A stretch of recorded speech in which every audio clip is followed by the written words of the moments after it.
Is AI the cause of those problems? Is it the salvation for PE or some other thing?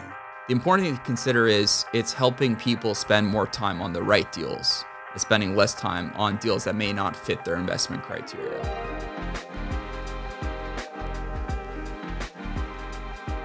Hello and welcome back to Call Me Data. I'm David Gleason, co-founder of All In on Data, together with my co-host Peter Memon. Hey, thank you, David, and welcome back to the podcast. Today we have an interesting discussion. A lot of what we like to do is speak about how AI is impacting the business world. And, today I think we have a great discussion about private equity, which we think is pretty interesting. Yeah, absolutely. And of course, you and I couldn't tackle that topic alone, so we have a tremendous guest. I'm really happy to welcome Ercan Ucak to our discussion today. I've had the privilege of knowing Ercan for several years now, and Ercan brings a really interesting perspective because you know, Ercan, a lot about data and AI, but you also have this operating mentality. You bring the viewpoint of maybe an operating executive to the table. So that really speaks to the heart of what we like to talk about, which is how does data and AI really impact a business and what should business leaders be thinking about? So really happy to have you here. Welcome. And why don't you tell us a little bit about yourself? First off, thank you. Happy to be here myself. So I've spent a lot of time at this intersection, definitely an interesting time in our lives, I think, as it relates to AI and how it's impacting various business models. Started my career actually as a data scientist, spent some time in defense and counterintelligence space before shifting to the healthcare, big pharma, and then eventually private equity. So quite a smattering of different industry models, but I think in the context of private equity, there's just so much to happen and discuss. And I'm fascinated about counterintelligence. I want to know more about that. Can't say it. Yeah, I'm sure you can't, but I at least have to bring it up. You could have seen that coming a mile away, away, but I had to talk about it. Yeah.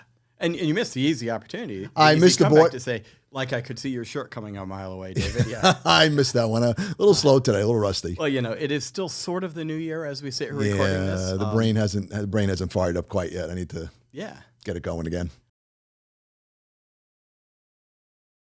Well, let's jump into it. I think, Ercan, one of the things as we were meeting before we recorded this to sort of just talk about what we would talk about, one of the things that you mentioned I think is really interesting is, PE finds itself in an interesting position related to AI. Let's talk about what is the current state of PE and where does AI fit into that? Yeah, so a lot has kind of been going on in this space as it relates to private equity and how it relates to the public markets as well.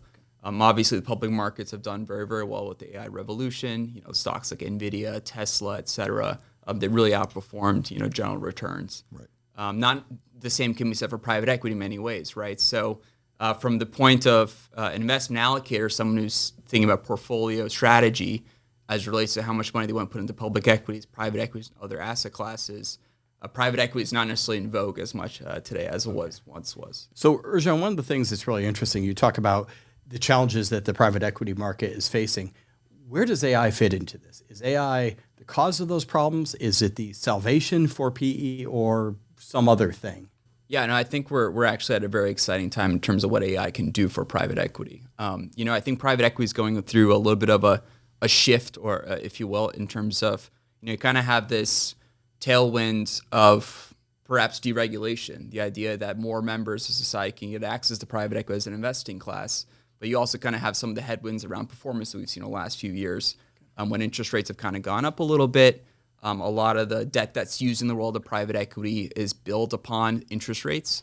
And so that kind of squeezes some of the businesses in terms of them having to pay more interest expenses on the loans they take out, which means less ability to go and invest in their businesses and grow their businesses in terms of free cash flow. So we're at a very kind of interesting intersection, but I think AI is going to be a very strong catalyst to drive a lot of innovation there, especially in the world of deregulation. If more capital comes into this space, right, it's going to be much more competitive.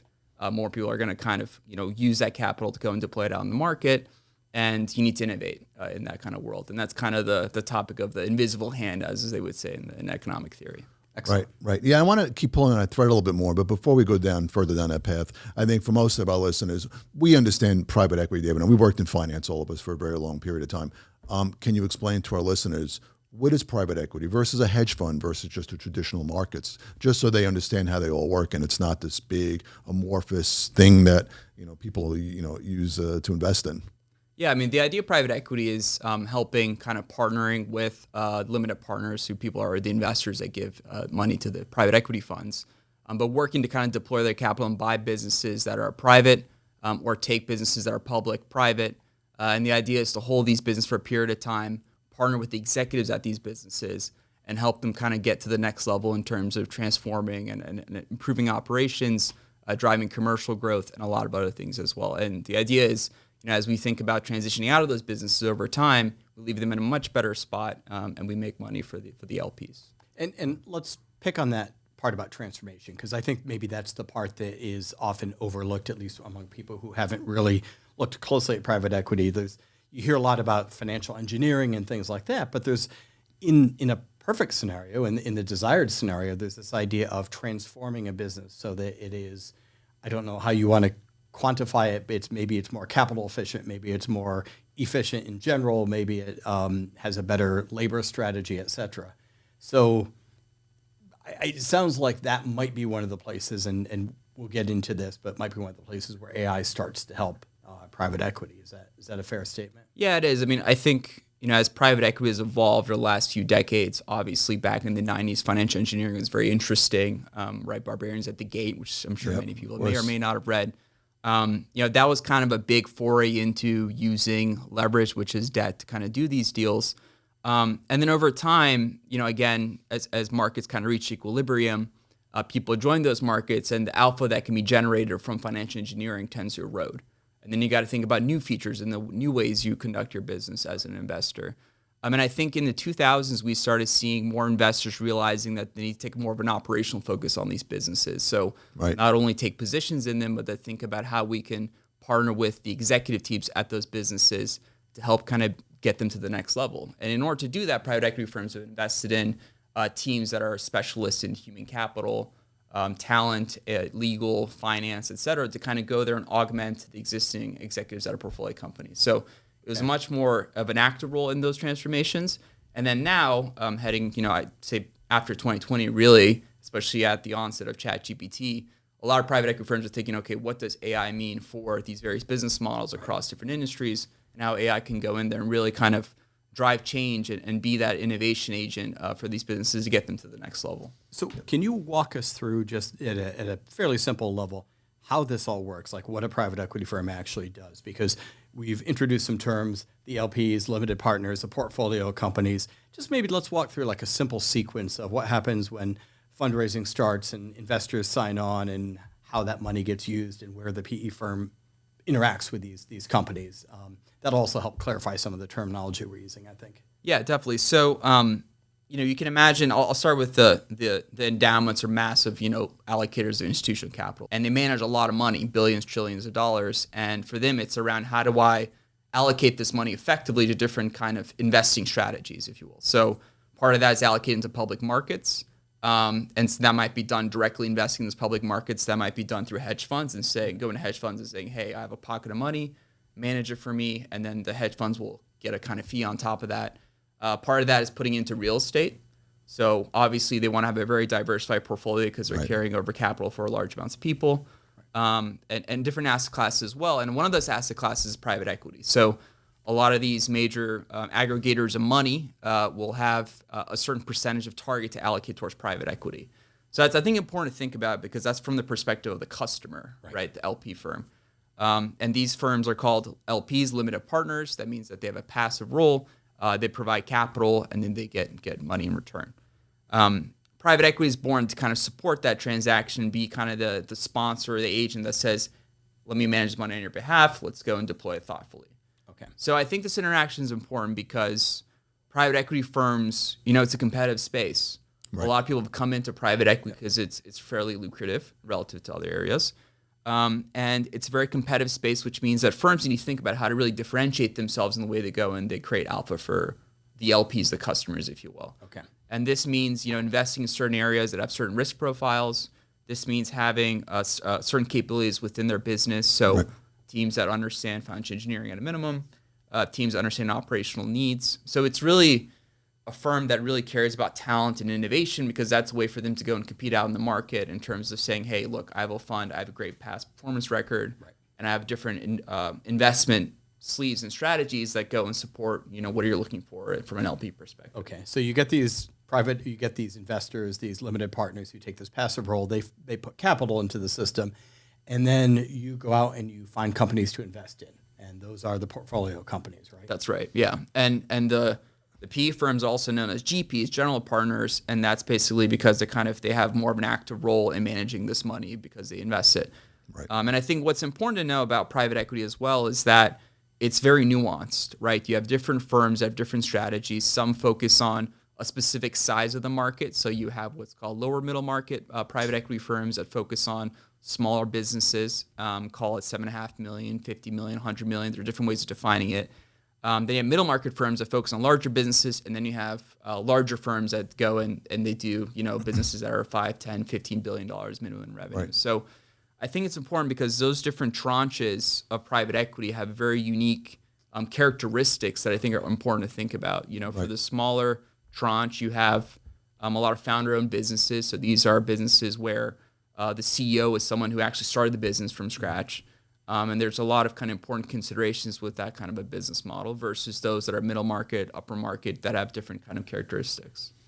Really interesting. And then it also sounds like it's a long game in the sense that the returns don't come until the general partners in the private equity firm have introduced transformation and somehow improved the business, improved the outcomes of the business. And then they sell that business, take it public, or sell it to another investment firm, or some exit happens, right? How long are we talking about here? What's usually the duration of all that? Yeah, it depends. I think some of that duration is impacted by some of the macro features that we've discussed around, in the post-COVID world with interest rates and how that's kind of affecting portfolios of private equity funds.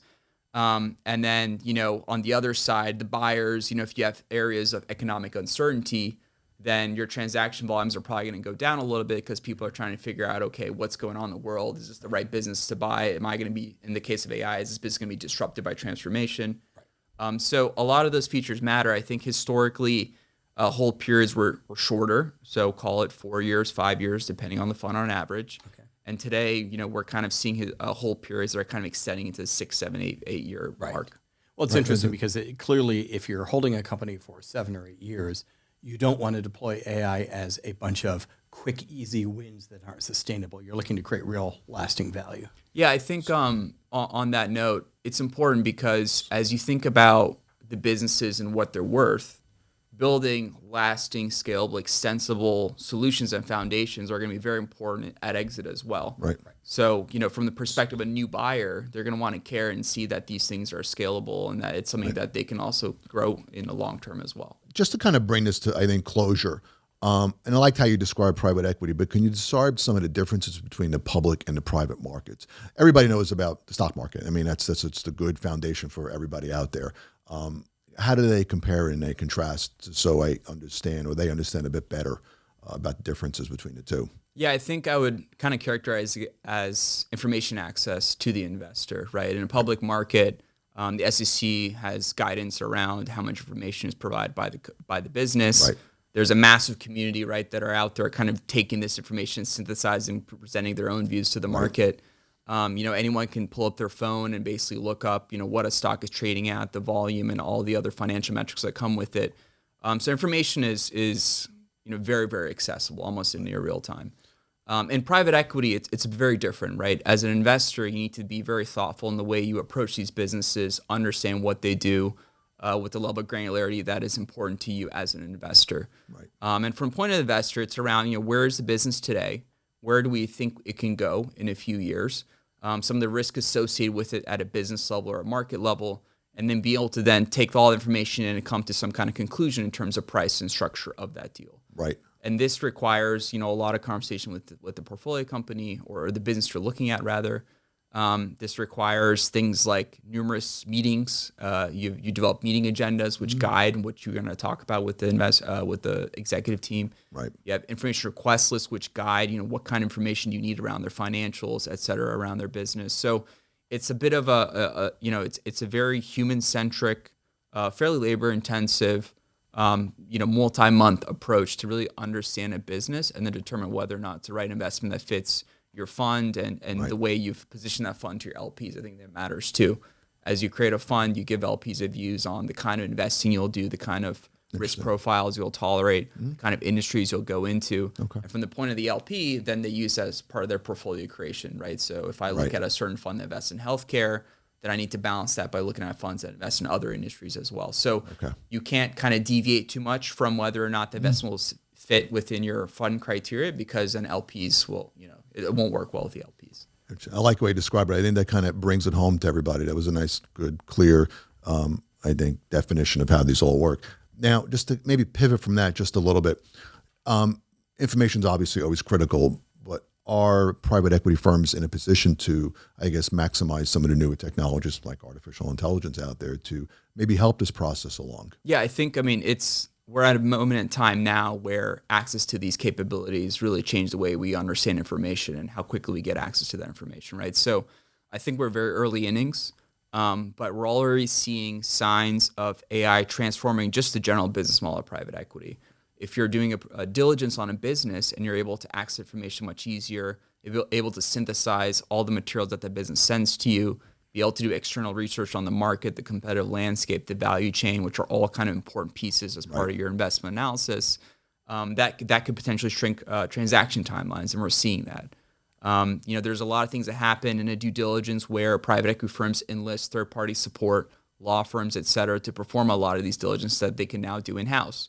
That reduces transaction costs, right? So if you have these dynamics where your transaction timeline, transaction costs are shrinking, there's a world in which you can do more deals, and you can start looking at different kinds of businesses that are potentially smaller, right? There are small businesses that are almost cost prohibitive to do for big private equity firms. That completely changes that landscape. And if you increase your transaction volumes, then you kind of create more information around, how much things are priced, which I think will drive up price discovery, which is important. And again, going back to the topic of deregulating or potential deregulation of private equity, giving investors an understanding and comfort that there's a little increased price discovery than otherwise, which today it's fairly liquid, I think will be very good to see in the market. It's really interesting because I say this as the person in this room who has the least amount of experience in the financial industry. It sounds like what you're describing, I'd never really thought of it this way before, but it's almost the antithesis of the fundamentals-driven trader, right? The fundamentals-driven trader is making investment decisions based on purely objective, numerical facts that they're getting about the company, whereas what you're talking about is a process that goes into the human side that does sort of a one-off discovery and due diligence, company at a time. And those are two incredibly different approaches, but maybe with AI you can sort of shrink the gap between those two, and as you said, bring down the cost and the time that it takes to do an analysis. Yeah, I think there's a lot of nuances that are in the kind of the private equity world in terms of diligencing these businesses. So being able to know, and I think that's kind of where the alpha gets generated, right, in private equity. Different firms have a different process in the way they perform these due diligences. They care about certain things that other investors might not.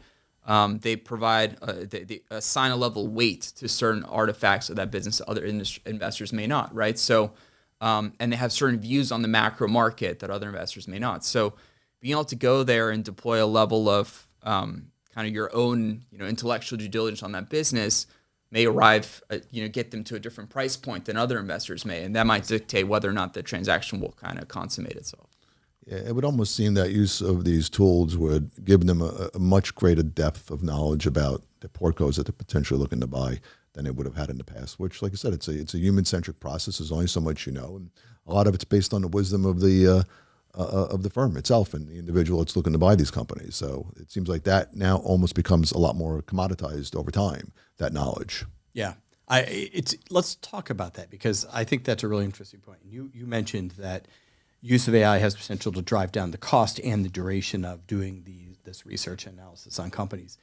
Maybe let's give people a sense of how big that is and how deep that is, right? I've seen a small number of data rooms and there's a lot of documents, right? Let's tell us a little bit more about how much is a lot of documents and how many hours of time do you expect people to be spending on this? Because you mentioned law firms and other outside firms sometimes being brought in to help. I think Peter and I both have occasionally been brought in to help firms with due diligence, and it's a mad rush. Yeah. It's a little bit of a crazed exercise sometimes. And expensive. Yeah, and so I just characterize it this way. If you're looking at a company, that company will open up what's called a VDR, a virtual data room. And within the virtual data room, they'll place numerous documents on the business. So they might place financials, over the last 5 years, how this business performed. This will include the income statement, working, balance sheet, et cetera, cash flow statement. They'll include details on their human capital, who's there, how has the organization changed over time. They'll include details on important customers. So what are those contracts? What are the terms of contracts with those customers? They'll put in information on their technology. What is their technology stack? What is their foundation, et cetera? What is their marketing strategy? So these VDRs can really blossom into even, I've seen almost 1,000+ document, repositories. Right. And, in the old days, and it's starting to change now, but, you'll have analysts go in there and review every single one and extract what they think is important, which is a subjective decision of that analyst. Right. It may or may not follow what's consistent or what a deal lead cares about for that business. So there's a lot of subjectivity that gets interjected into that entire diligence process. But you're working at massive scale, right? So, but I do want to go back on my topic of costs and timelines. I think the important thing to consider is it's helping people spend more time on the right deals, and spending less time on deals that may not fit their investment criteria. Right.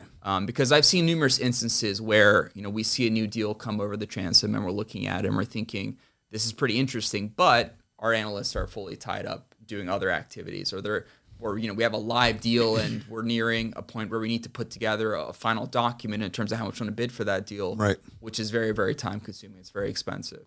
So I'm sorry, go ahead. No, after you. No, I'd say it would seem there's a couple of places where AI tools can really help a private equity firm. One is in the acquisition of potential portfolio companies and finding new opportunities that they may not have seen before by looking over massive amounts of publicly available data. Two is in making an assessment if you want to go deeper into this company. And three, possibly just, like you said, looking at the data room, going through all those documents and condensing that process quite dramatically. And I would think over the time, one, you're going to look at more deals, looking at them less expensively, and closing them a lot faster, which can only benefit a private equity firm tremendously. Yeah, and that's only on the deal-making process. I think if we think about the entire business model of private equity, right, of course, you have capital formation, which means working with LPs or customers to understand their demands and where they want to go. As you think about a traditional SaaS business or like something like Salesforce, right, being able to track those customers effectively, right, understanding those relationships and your intersections and who at your firm has spoken to that customer, and be able to be very tailored in the outreach to that customer drives a better outcome for that customer, right? And that's something that in the world of capital formation and private equity, not a lot of firms spend a lot of time there because they think it's a bit non-core to what they do, which is finding the right opportunities and investing in that capital. Right. And you have, the follow-on through that is origination, sourcing. How do I competitively identify new targets that my peers are not? That's where a lot of alpha does get generated.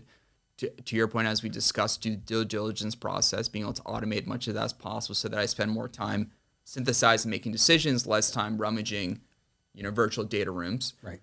There's a lot of stuff that can be done on the value creation side, which is, when you buy a company, what can you do with the management team to get them to a better spot, which we can definitely speak through in a few moments. That was my next question, actually. And I also would say there's a lot of things on the finances, the treasury, the middle office, the back office. I mean, the agents that have come out, Claude Skills and Claude Financial Services now, right? There's all these different companies out there where you can build agentic workflows that really kind of help with fund settlement, which is a very, very complicated process. There's a way to, make sure you have the right tax strategy, make sure you have the right liquidity with that. There's just so much to be done with the business model. It would almost seem after, once the deal is closed, and if you're a small, middle-sized firm, less than $100 million, look, you're running a business. If you're a manufacturing company, you're running a business. That's your day job. That's what you're doing. You're not thinking about ways very often to use artificial intelligence or data, for that matter, to make your business better. But it would seem like the PE firm now has the opportunity to go in and say, hey, we have a suite of capabilities now to help you grow your business and really double in size and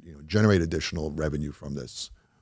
Yeah, that's absolutely right. And being able to understand that business model and then the relationship side of it, right? Like in terms of EQ, being able to put yourself in the shoes of that CEO. Right. Especially when they're founder-owned, where for them it's their pride and it's joy. It's very important to them, right? So there's a lot of kind of sentimental value there.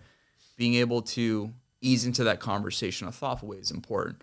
I think in addition to the EQ required to do it, there's a lot of literacy that needs to be done as well, right? being able to talk to an executive and explain to them, in terms that they will understand what these capabilities, technology can do for their business is almost like a step zero. And that's an important starting point as well. What are you seeing when you talk to people? So I love this about what you do. You have seen a bunch of companies in a lot of different industries that have been portfolio companies. You've been involved in value creation in several different industries. So, our mission has always been, how do we help business leaders sort of demystify AI, separate the myth from the reality, and start to recognize opportunities? What are you seeing out there? Are you seeing a fairly healthy assessment of what's real in AI, or are you seeing a lot of business leaders who are still struggling to know what's real and what's not?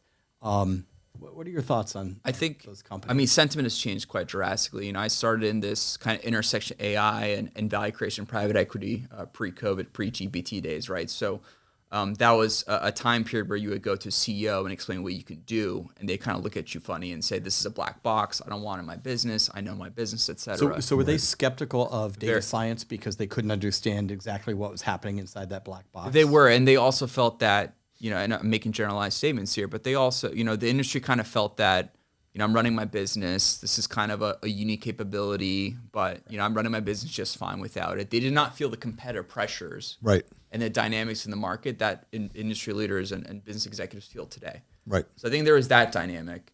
Right. Over time, executives started understanding AI. They're using ChatGPT. That came out, right? And so there was a period of this is very interesting. I don't know if it's going to disrupt my business. I'll just track it. And then now people are saying, there's a little bit of FOMO happening in the market where executives are saying, oh, my competitors are using it, and everyone's kind of talking about it, and their competitors are using it. But a lot of people in large organizations today, there's not a lot of enterprise deployment AI, right? Because there's a lot of challenges that come with that, which we can discuss in a few moments. Yeah. But they're getting a little bit of FOMO. They want to understand it better. Mm-hmm. They want to think about how to use it at scale. And I think that's kind of where we're at in the conversation, which just makes this all the more interesting. Yeah. Your story too, or your anecdote about people saying, look, I'm running my business fine. It's going well. I don't need this. One of the things, it reminds me very much of something that happened to me quite a few years ago. I was working for a bank, and the CEO looked at me and said, I know how I'll tell when you're successful. And I was like, all right, I just gave you a bunch of the metrics I'm shooting for, but what's it going to be? And he said, you're successful when Charlie over here, names changed to protect the innocent, ignores his 30 years in this industry, ignores his conventional gut wisdom about what to do about this client, and instead relies on the data that you're providing him that says something different. And that's spot on. Right. But that really blew my mind because working in data is truth. Well, obviously we know that isn't always the case, but that was my going in assumption. And it really was interesting that whole idea that there are people who say, I know what I'm doing. I've been doing this successfully for a long time. There's nothing data could tell me. And if it tells me something different, you're probably wrong. You probably don't understand my business. But that's a long education. You have to educate your consumers, so to speak, on the value of all this information. And I think traditional analytics, like you've seen, there's a big pushback. Primarily, in many cases, they don't understand the numbers. They're people.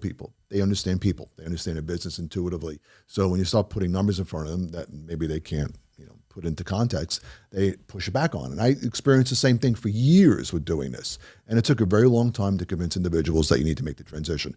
I think where AI is very different is that, they can go in the house and their kids are making pictures and images and, sophisticated content, and they're making their CEO dads look like, they don't know what they're doing. So all of a sudden it's like, I got to do this. I have to understand this finally, because if my kids can do it and how powerful this is, I clearly need to know what I'm doing here.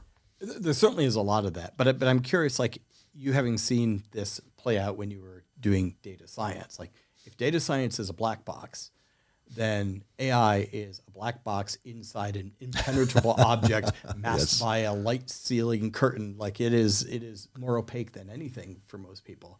How do you see this really playing out? What are you actually seeing in the market? Is that FOMO overriding people's distrust of a black box, or are people still skeptical? I think people are kind of at the where do I start stage, right?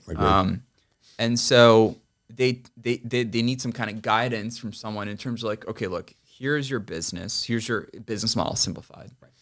here are the pain points across various parts of your business. Here's your current technology stack. Here's what are the tools and mechanisms you're using today to run your business. Sometimes it's human-centric decision-making. Sometimes it's, or oftentimes, it's an ERP system that's never been upgraded for a while, right? So it's very suboptimal.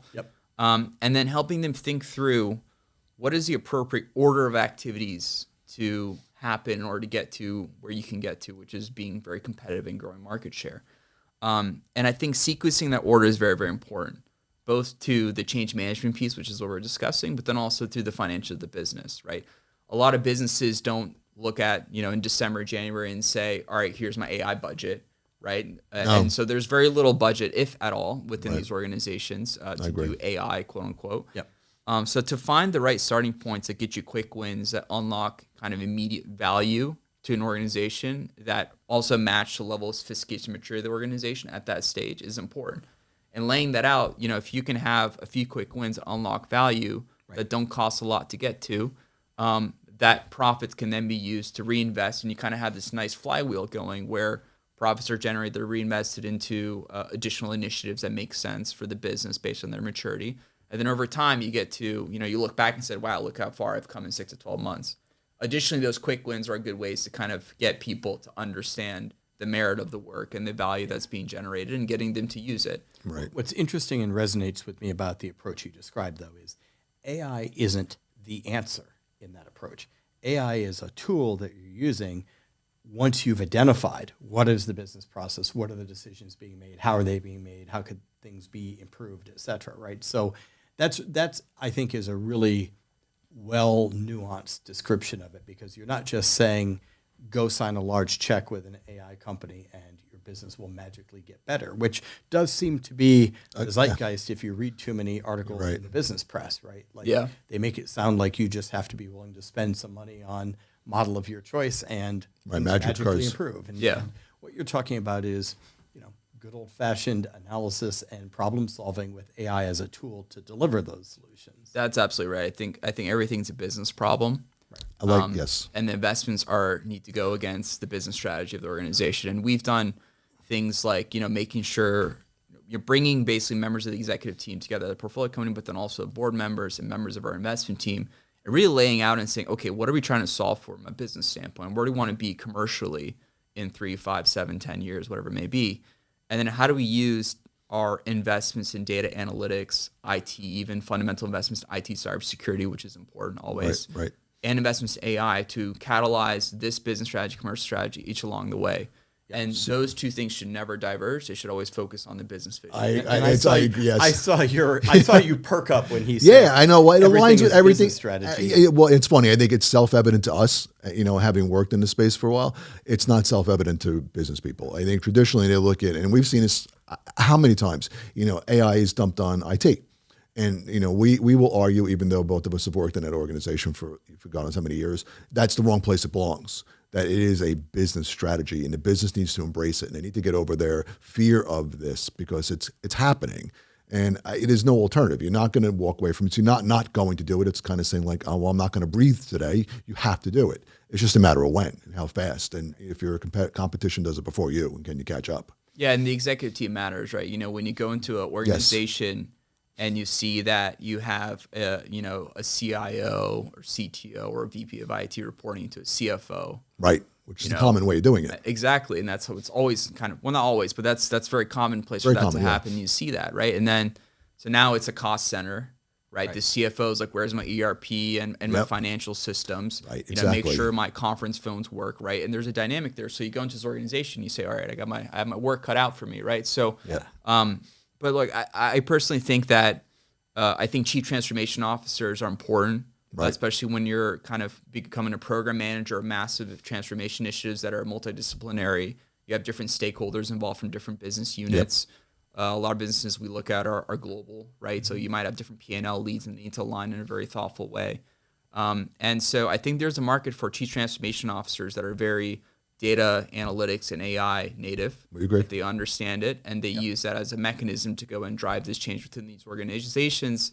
And the chief transformation officer needs to report to the CEO because they need to align everything to do to the business plan. 100%. From the perspective of private equity investor, that chief transformation officer could also be the one who is driving forward on the value creation plan that we put together as part of our diligence, right? So I think that's the right kind of concoction, if you will, to kind of really do this at speed and scale. You're singing our song here. This is what we've been preaching forever, and we agree with you 1,000%. You're speaking directly to Peter when you say that. I can't say this enough. Yeah, exactly. You always, and Peter especially, always says, like, this is a business transformation, not technology transformation. Your business strategy is your AI strategy. And I think that makes a lot of sense. And I love the fact that you said a transformation officer, or a chief transformation officer, or a transformation leader needs to be data native and AI native. How much do you think that they also need to help other executives become fluent in data and AI? Because I think if we look historically at technology, most other executives outside of the CIO haven't been all that fluent in technology, right? They certainly know more about it than they did in the days when it was called the data processing department, but they aren't really fluent in technology, right? They let the CIO drive the technical strategy, and they're not very involved in that. What do you think is the right level of AI acuity for the other business leaders? I think it's imperative that the chief transformation officer and the CEO are really aligned and on the same page. I think when it relates to massive transformations that require large levels of change management or cultural change, having the CEO on board, fully aligned, and driving that from the top is critical to the just broader members of the team. So I think that's extremely important. The CEO needs to understand what's happening, why it's happening, and the chief transformation officer can kind of be that translation layer between the CEO and their business and their commercial strategy and their vision for the company. Right.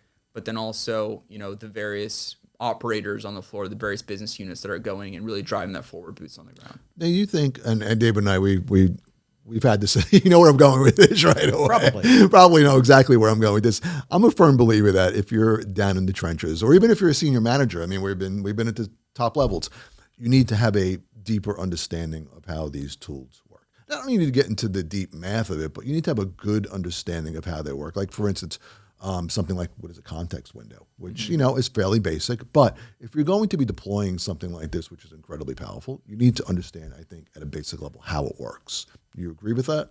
I do. I think that should be done at all levels. Right. That's we agree. Yeah. The tools that are available in the market, I mean, look, from a business standpoint, the frontier models and the hyperscalers being, Google, Amazon, Microsoft, Azure, the frontier models being, Anthropic, Gemini, and OpenAI, they're highly incented to make people that are non-technical understand the capabilities and the features and the merits of these various things, various models and component solution that they provide to the market, right? So from the point of the consumer, we're actually in a great position now because people that are that may or may not be technical can go and kind of grab these things off the shelf and start playing around and working with them. It's interesting because I think they have a number of competing objectives, which, and maybe this is my projecting what I see onto some of the hyperscalers, but I see them as, yes, they have a strong incentive to make this accessible, to make more business people want to engage with them and want to use their tools, but they also have a competing incentive to not make it sound very difficult, to not scare their customers away. And so I see a lot of direct marketing as well as a lot of the indirect messaging that comes out through placements and articles, really almost underselling the level of effort and the level of transformation and the level of people management that has to go into this, right? Because why would you want to make your product seem like it's a really hard to implement product if you could just get people to say, if I just write a large check to hyperscaler X and foundation model Y, I'm in good shape. You're in good shape. So it's an interesting market dynamic. Yeah, I think from my perspective, the business model of a hyperscaler is to drive compute. Yeah, right. Full stop. That's full stop. That's all they want to do. Your business model for AWS. That's all it is. GCP for Azure, right? So historically, the way to do that was to get your solutions deployed at a company, and you're often working with the CTO, CIO to say, hey, look, I have this current tech stack. It's very interesting. It's competitive. You should keep your data here, what drives our compute. Now you have, I wouldn't call them intermediaries, but you have other members of the market that are effectively distribution channels, right, for these various capabilities. So we've seen, I'll just give an example. Google has been striking new relationships on the e-commerce side, right, around, hey, let's use agents to drive, commerce to these businesses. So They're using their Gemini models to kind of really drive that. That's kind of their distribution channel. That's how they get connectivity to the customer. So that dynamic has certainly changed a little bit. But at the end of the day, I mean, they want to drive compute, and they're incented to work with their distribution channels and their partners to make it very easy for people like, everyone here to kind of work and play with those tools. It's also interesting because I think back to compute for most companies was before AI was viewed as somewhat of a zero-sum game. Yeah, it was purely right. They had a fixed amount of compute, and the job of the hyperscaler was to move that compute from their data center or from a competitor onto your infrastructure. Right. And you could increment that compute a little bit by adding some analytics on top of what they were already doing. But now we've unlocked this era in which hyperscalers plus the foundation model providers can create multiples of compute usage over what a company traditionally had, right? So there's a huge upsell opportunity, if you will, for these hyperscalers too. Right. Definitely. Yeah. I want to pivot a little bit. I know so we kind of go down the path of talking about hyperscalers and everything else, but I want to come back to private equity because I think that's really important, and maybe bring this to more, I'd say close, but just a little deeper. Where do you see it going ultimately with artificial intelligence? I mean, you look at some of the other businesses out there, you can foresee a business that is less people, more AI, so to speak. Do you see that with private equity? Because a lot of the functions you describe are people intensive, and AI can, I don't want to say take out, but can replace or augment a lot of jobs. And there's different perspectives on where that can go, more people, less people, which we can talk about separately. But I'm interested in the way you think private equity is going to go with this, and the convergence of private and public markets, and you do see that happening in other areas today. Yeah, I think we will continue to see the convergence. There's a lot of initiatives around giving retail investors access to these different products capabilities.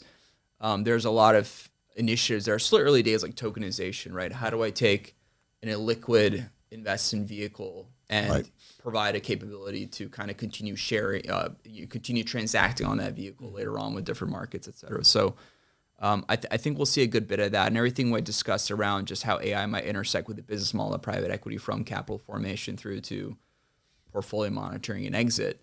I think that'll give a level of sophistication to those activities that don't exist prior to this. Right.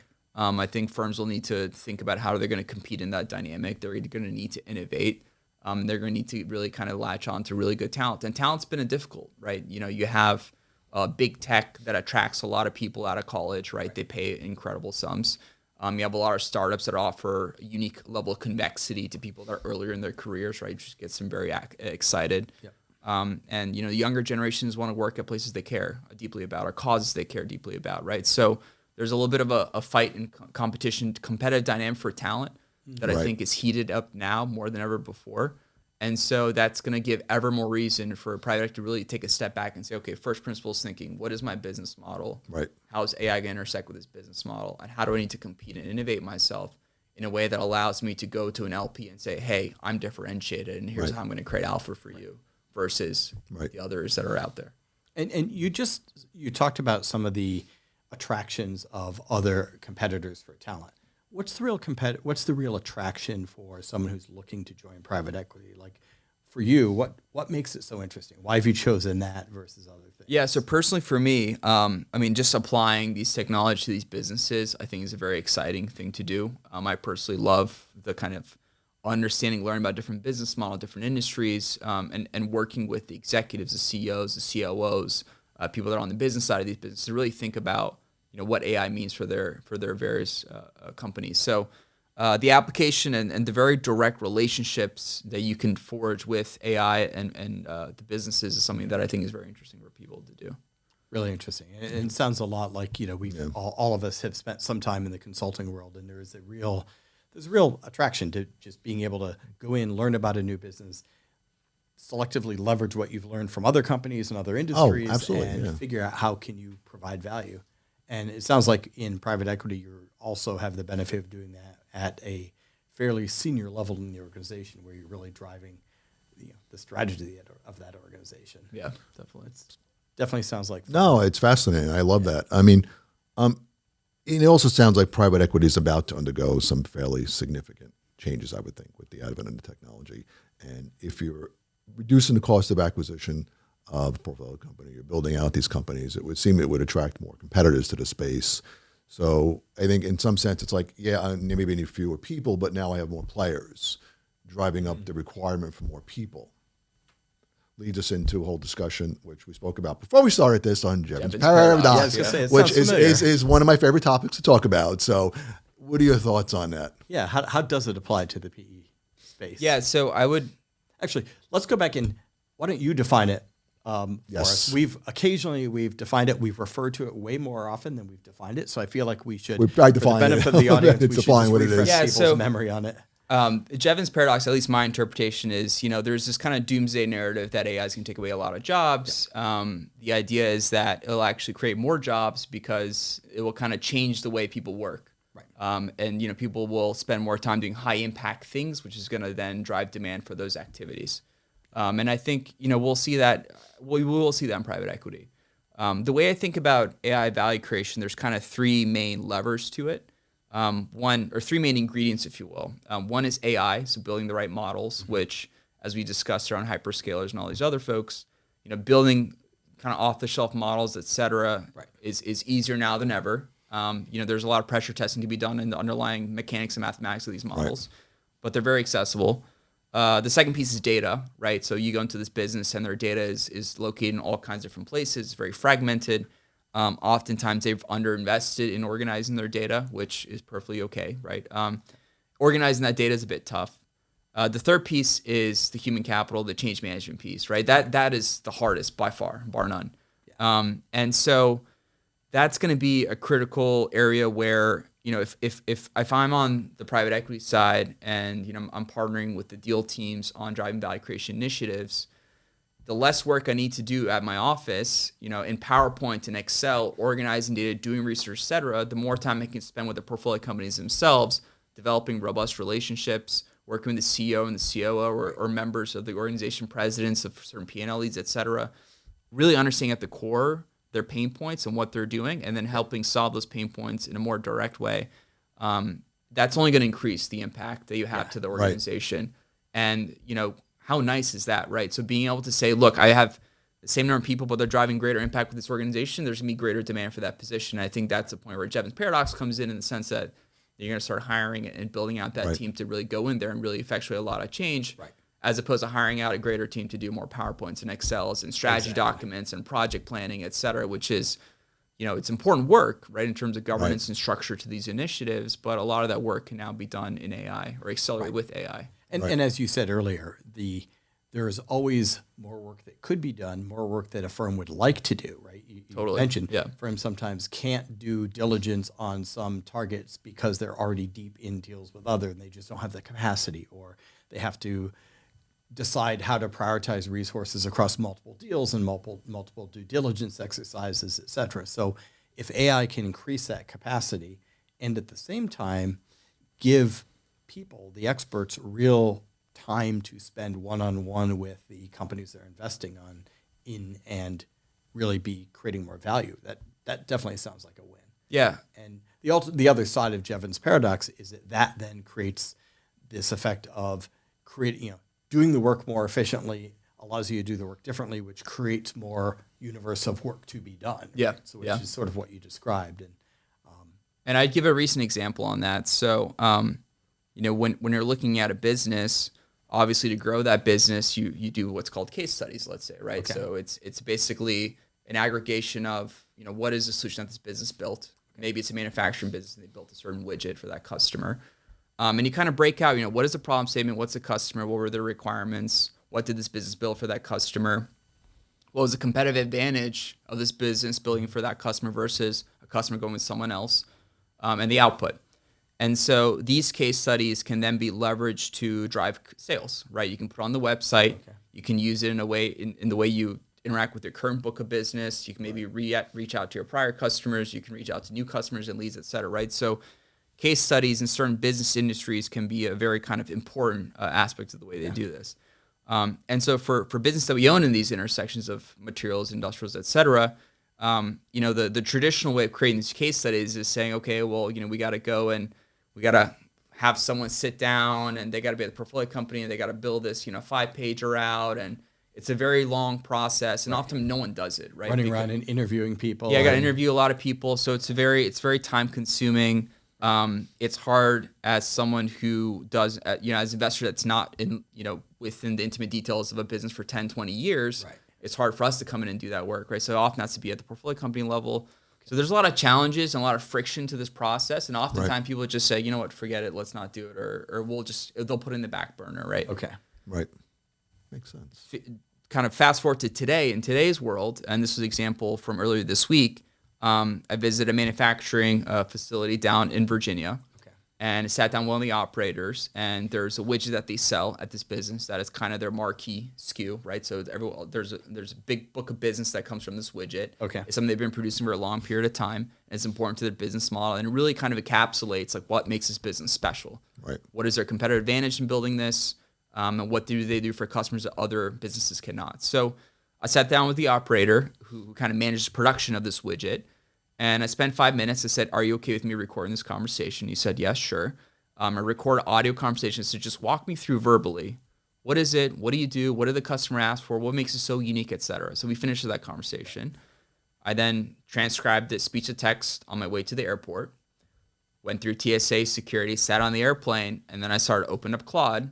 And I just said, look, this is the entire business, directed to the website. I had some materials on the business itself in terms of what they do, the financials, so give it the right amount of context. I said, here is a transcribed dialogue with an operator. Help me build a case study around this.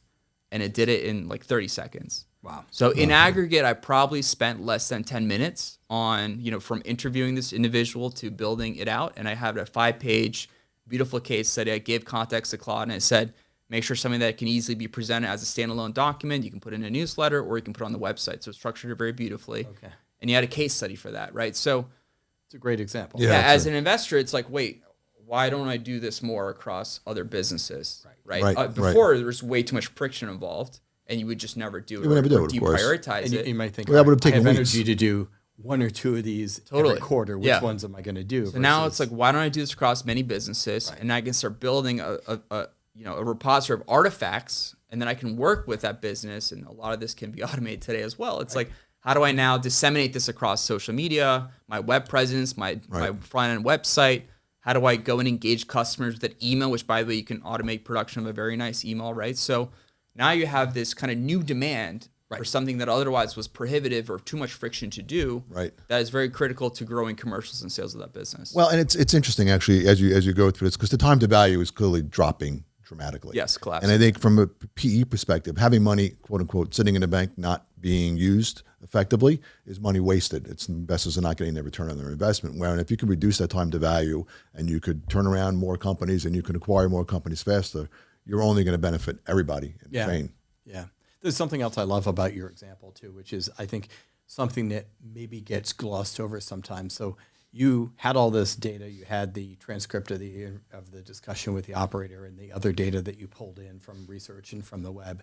And I think most people are aware of how powerful AI can be to synthesize that and to create some output. But the part that gets overlooked sometimes is just the fact that there was such low friction for you to get that data from the operator, because you could just have a conversation. Right.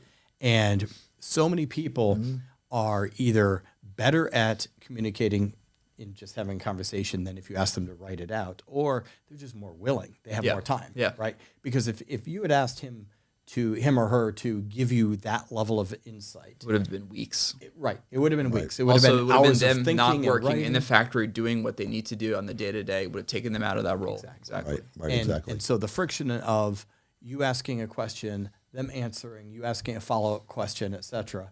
How long did this whole conversation take, do you think? I mean, it really was a 5-minute conversation. Right. We had lunch, and then I was like, hey, would love to capture the great stuff that you guys are doing here. Can we talk about this? Are you okay with recording it? And I want to make it into a case study. He said, yeah, sure. Yeah. And it really was. That 5-minute conversation, like you said, is probably weeks if you had asked someone to, hey, would you go write down the best things you're doing and how you're doing them and why?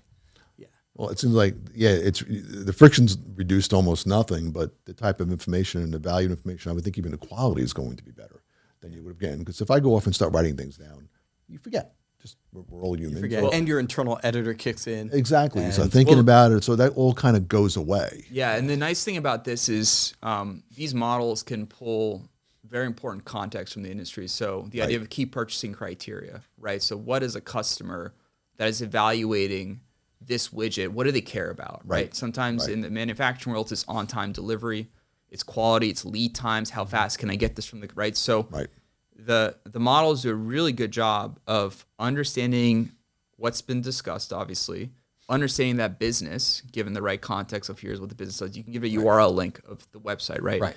And then understanding what the industry cares about.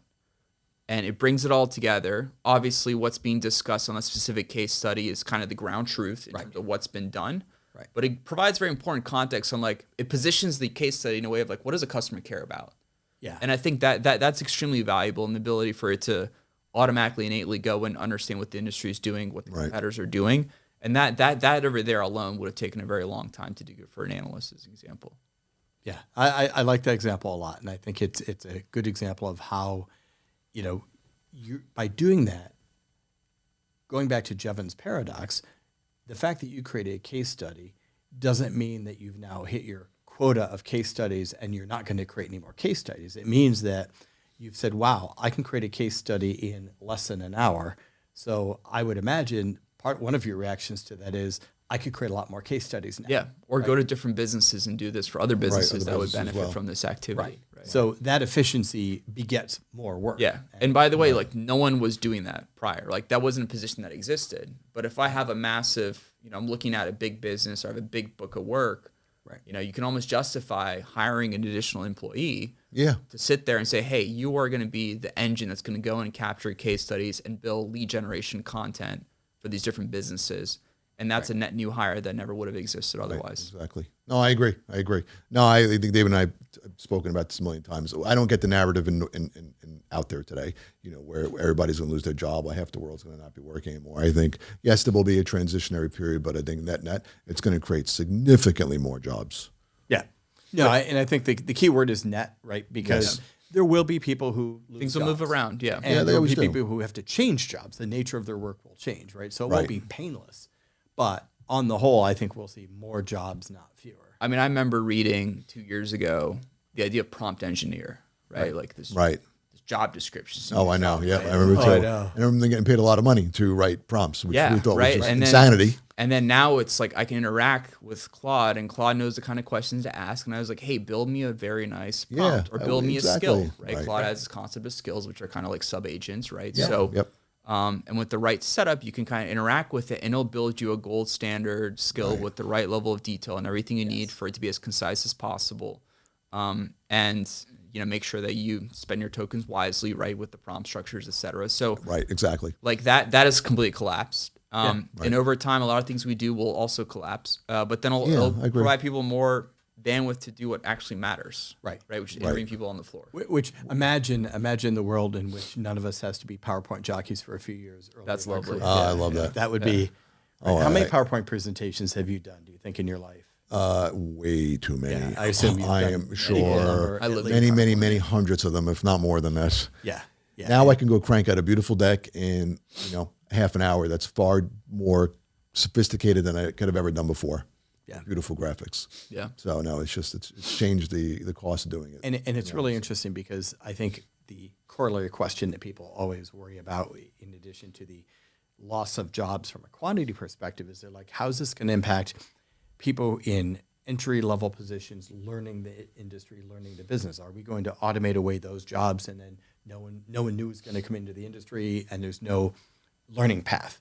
But I think the fallacy behind that is, how many jobs, how many career paths are there where you come in and you spend the first few years basically doing grunt work, and you're not actually learning much about the industry except what you accidentally absorb? Exactly. I mean, if you're an analyst at an investment bank and all you're doing is writing pitch decks until 3 a.m, you're not really given the opportunity to learn much about what's in the pitch deck and why. You're worried about font sizes and alignments. That's your life for a while. For a long time, exactly. And think about what you just described, going into an organization and asking a whole bunch of questions and coming out and creating this dossier, so to speak. That, to me, is the perfect job for somebody coming out of college with an MBA.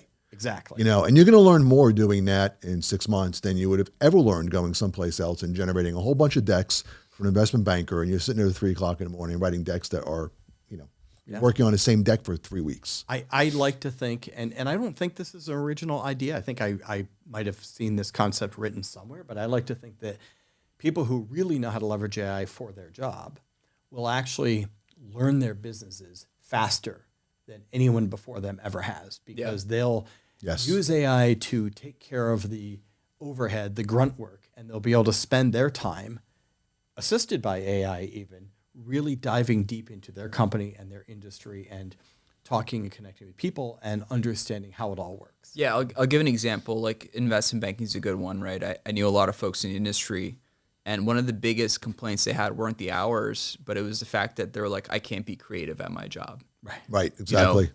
So they spend a lot of time doing things, moving things around, administrative items, setting up meetings, whatever it may be, right? And they're not given an opportunity to really think critically around the business and be creative around how to position the business, which as a banker, right, you're kind of helping a business organize itself for a sale. That's what you do as an investment banker. Being able to be creative in the way you position that business relative to its peers in the industry is actually a very important skill to have. Yeah. So, I mean, how nice would it be for them to automate some of that grunt work and give it more bandwidth, mental bandwidth, think about how do I creatively position this business for my customer, their customer being the business that has retained the banker to organize it for a sale, right? So, and that's a better outcome for the customer, right? If the banker is working on really critical thinking and being creative. I almost look at it as we need to, maybe with AI, we can bring back the concept of apprenticeship, right? If you look at crafts in the days when people were making things by hand, right? You would take on an apprentice, and an apprentice would do small tasks around the shop, the atelier, the studio, whatever it was. But they would be introduced to and inducted in the business, the craft, and they would gradually start to learn it. Right.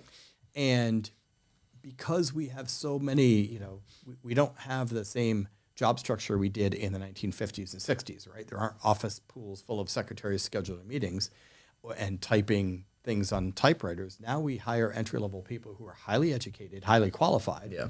And we basically say, go do this completely worthless work that has to get done but isn't adding to your education and your capability. And do that for a few years. And if you survive that few years, now we'll give you a chance to gradually start to learn the business, right? Whereas if you can get AI to do the work, you treat them more like an apprentice. Bring them in and have them start shadowing people and learning things on day one. Yeah. No, I agree. Yeah. I'm always an optimist. No, I think, look, you and I have spoken about this at length, and the three of us we're in the weeds with this stuff. So for us, it's second nature. But I think for a lot of orgs, it's going to take time to make that transition. And I think it's a shift in thinking that just takes time. To me, in many ways, it's like learning a foreign language. You have to start thinking that way, and it just takes time. Like when we look at problems now, the first thing is, how am I going to go solve it with a tool that I've used for 25 years? It's how do I use AI to actually solve this a lot faster? Yeah. And that's our first thought now. But that shift, even for us, took time. The thing that I would really stress is that people should generally stop admiring and just dive in. Yes, right? I agree. Yes. I think a lot of people, they read the headlines, they hear, every other day a new model gets released. Yep. Every other day someone, a content creator is screaming from the rooftops that they're making $100K a month doing XYZ, whatever. Yeah, There's a lot of stuff kind of out there. Oh, yeah.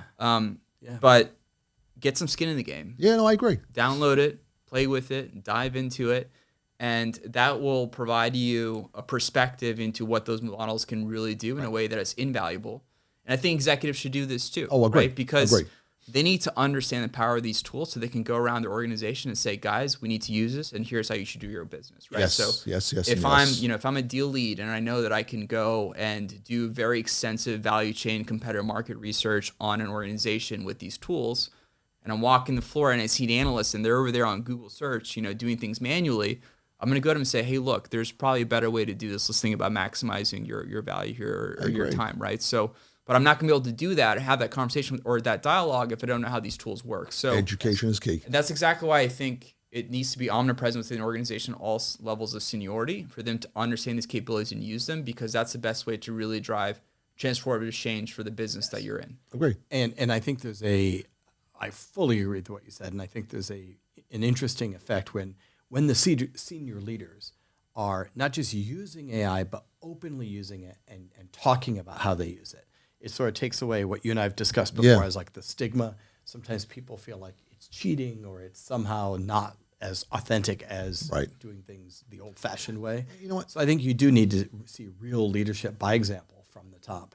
And it also, I think, it eliminates some of their concern going forward. If they're using these tools on a regular basis or understand how to use, their concerns about them will diminish, and they'll encourage others to use them a lot faster. Yeah. You know, because you get a lot. Look, press generally runs negative. It always does. Mm-hmm. And I think, you know, countered reality in many cases. Because, you know, bad things sell news, and headlines, it bleeds, it leads. I think, but if you sit there and use these tools on a regular basis as a senior leader, you're going to really recognize what the capabilities are and some of the shortcomings and how to really use them. Yeah. But until you do that, I'm sorry, it just doesn't work as well. I agree.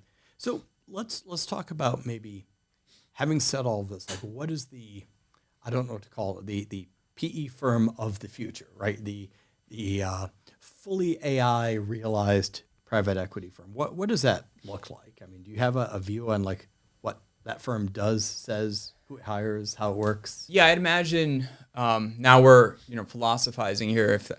Is that a word? I think it is. It's a word. It's a word. It is We now. can use the Now word. we're It's our word. philosophizing around PE 2.0, Okay. which is a new version of the business model, an AI native version of the business model. Okay.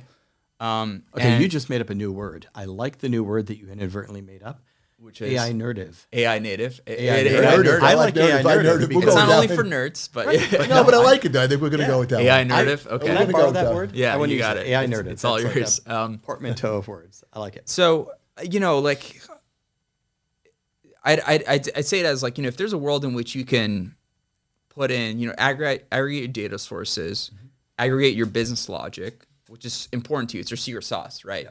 If I'm a PE fund, I have certain logic around, what industries do I want to invest in? Right. What do I care about? What is my competitive advantage? My staff, do I have people on the team that know healthcare very, very well and the clinical trials very, very well, which is extremely nuanced? Do I have a team that knows defense contracting, defense budget strategy very, very well, which is extremely nuanced? How do I take that kind of secret sauce, codify it, Right. and then also take, everything my business has done, past deals, how I interact with the LPs, who are my LPs, information on them, and bring this on to, what I'm calling like an ontology, right? Taken from like kind of Palantir-like ontology, but Right.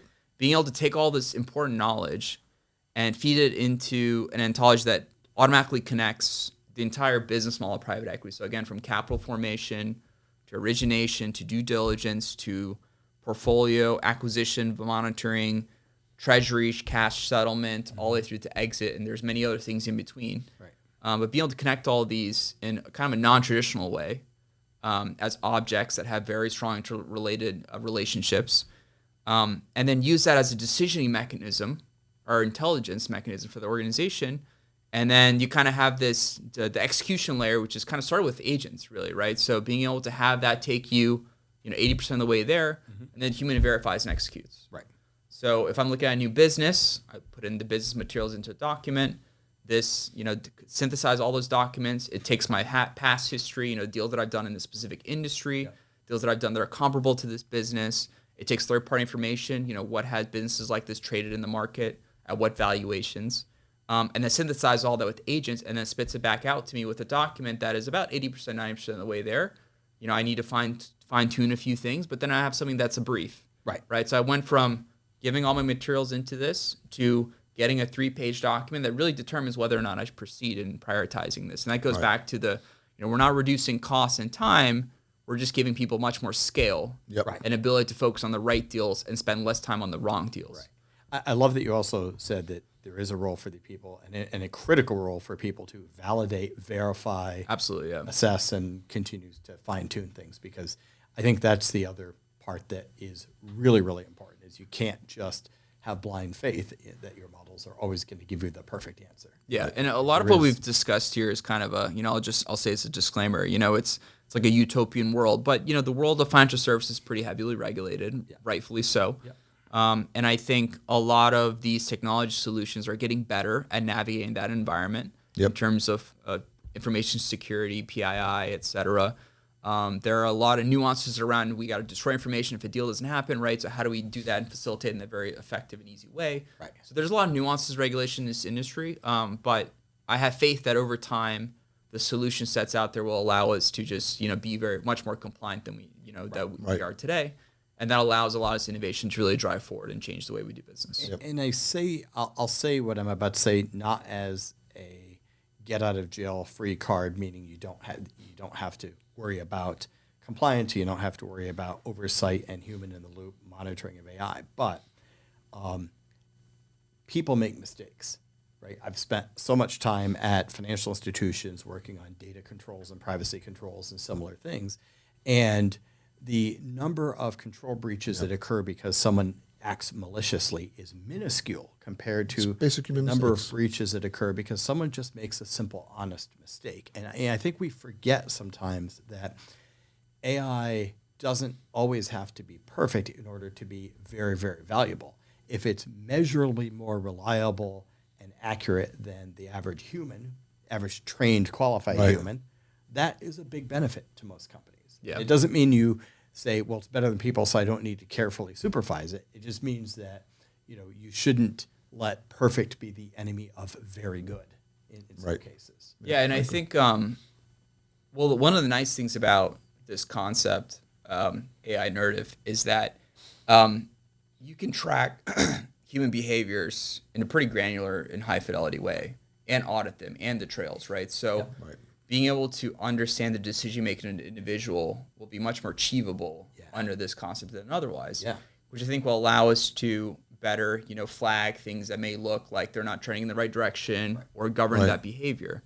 And then things like identity access management and the fidelity in which you measure that in terms of, me as an individual, as an investor, I have access to certain deals or certain details about certain industries, whereas, if there's a private credit arm or actively corporate trading arm or other kind of investment groups, they should not know about, right? Because it's non-public to them. So being able to govern the information, I think, is be much more effective as these technologies advance. Wall crossing an agent in a That's bank right. is a lot more dependable than wall crossing a human because you're asking the human to consciously not think about something they might already know. Yeah. Right. And for those of you who aren't in the investment banking world, wall crossing is when someone who is in receipt of confidential information is brought in maybe on a deal or on some other matter, and they literally have to decide to use some information and to not use other information that is not wall-crossed information that's part of what they're allowed to know in this private deal. And I'm not doing it justice, but it's an important concept, but it's also porous as anything. Like, it's really hard for a human to do that. An agent, you can literally ensure that an agent is acting in according to a certain set of standards and controls, that it has access to some information and not others, and that it creates very detailed audit trails, to your point. Yeah. That's a great point. This, just another example to really drive it home. Again, the private equity model, your customers are LPs, your relationship with those customers are critical. The way you can gather information to have conversations with customers are critical. Right. So, from that standpoint, if I'm in investor relations, how nice would it be for me to go and have a conversation with a kind of an anchor LP and be able to come armed to that conversation with, here's when you started your relationship with us. Right. Here are all the funds you're invested in. Here are all the funds and the performance. Here are all the things that we've talked about during our last conversation, et cetera. And this capability will allow someone to really aggregate the information really efficiently and then be able to go to a conversation and have a much more productive dialogue likely with that LP and that customer and really explain what they can do for them that's very differentiated than otherwise, right? So that's, again, one example. And there's just numerous examples where this can support that kind of activity. I like that. Interesting.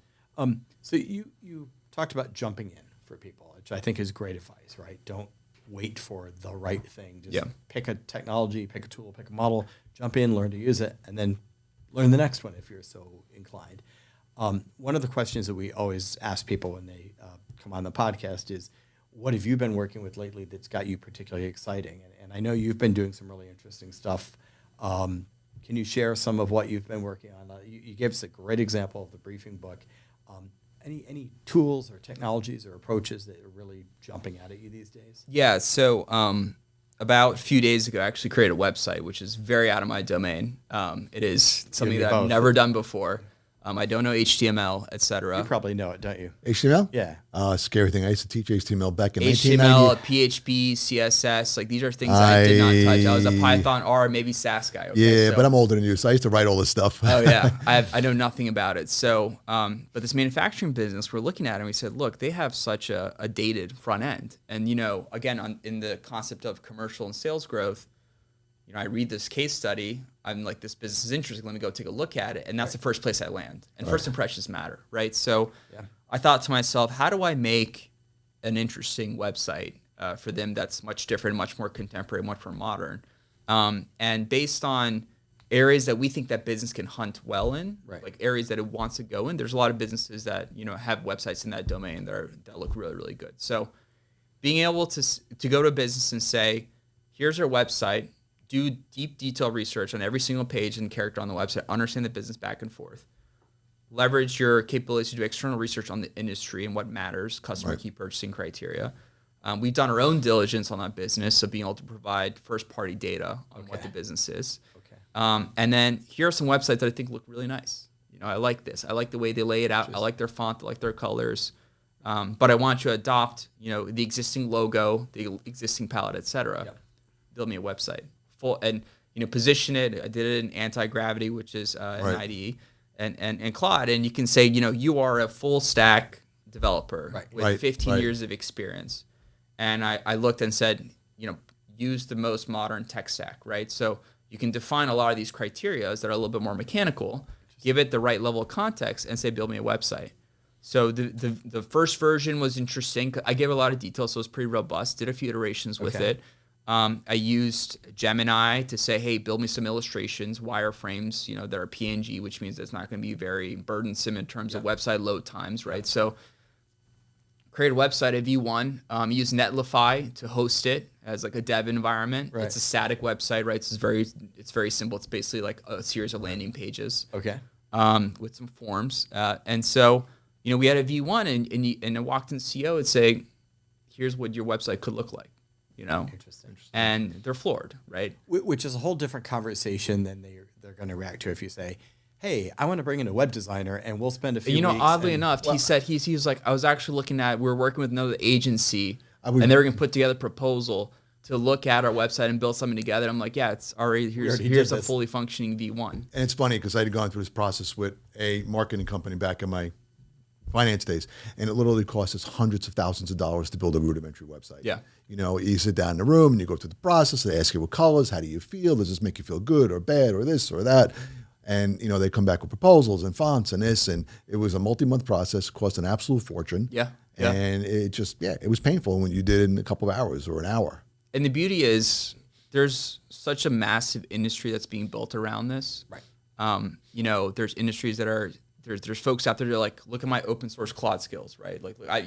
There's so much literature out there to go and study, to take and pull and combine and Frankenstein together to build these things that didn't exist before. There's a website like Dribble that a lot of website designers use, which is basically, it has various vignettes of other website designs that are very contemporary, and people would go even, take screenshots of those and say, hey, make it look like this. Interesting. Et cetera. So there's like this whole industry, Netlify, another one, right? Like before I have to go on WordPress and, you don't have to do all that stuff. I don't have to go on Wix and create an account, right? It's very, very different. So it's like when I did my office. The first thing I did was design it all in one of these tools. And I showed you all the stuff that I did. I designed my office and I came back with all the designs, and it was great. I iterated through 20 years ago, you would have paid, even if you could design it, you would have paid a draftsman thousands of dollars in a create heartbeat. Drawings of what you did. Exactly, which I iterated over 100 different things until I got to a design I liked, moved to 3D CAD, and went and build it. But that process would have, like David said, would have cost me an absolute fortune. And I couldn't have, and I was able to make it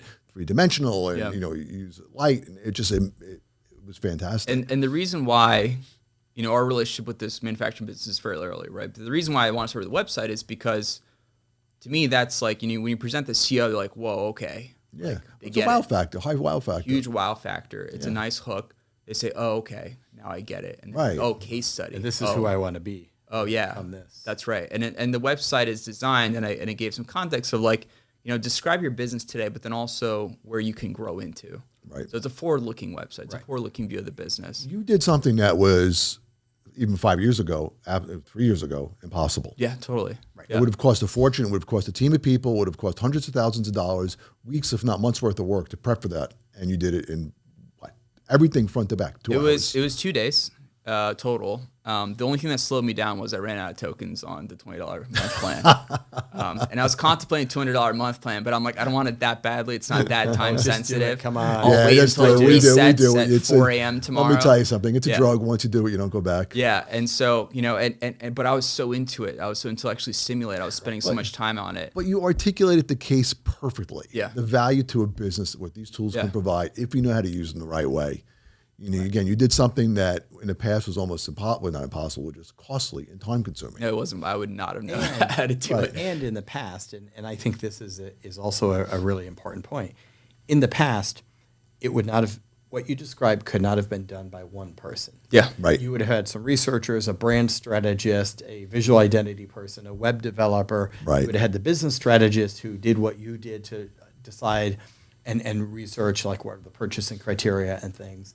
And every single one of those interaction points creates a loss of fidelity, a loss of information because it's tax. It's separate people, right? And when you start, it's the same. It's the business analyst problem multiplied. Right, exactly. Right? Which is when a business person tells a business analyst what they want, and they turn around and tell the application engineer what they want. There's multiple losses of fidelity and right. And the fact that you were able to drive all of this yourself meant there's no loss of fidelity because you're like the one person driving this process. You didn't have that loss when the web designer talked to the brand person who talked to the market researcher, et cetera. Yeah, you can completely dictate. And again, like whether using this example or the case study example, I mean, this is marketing. It's out of my domain, right? These are things I don't usually do.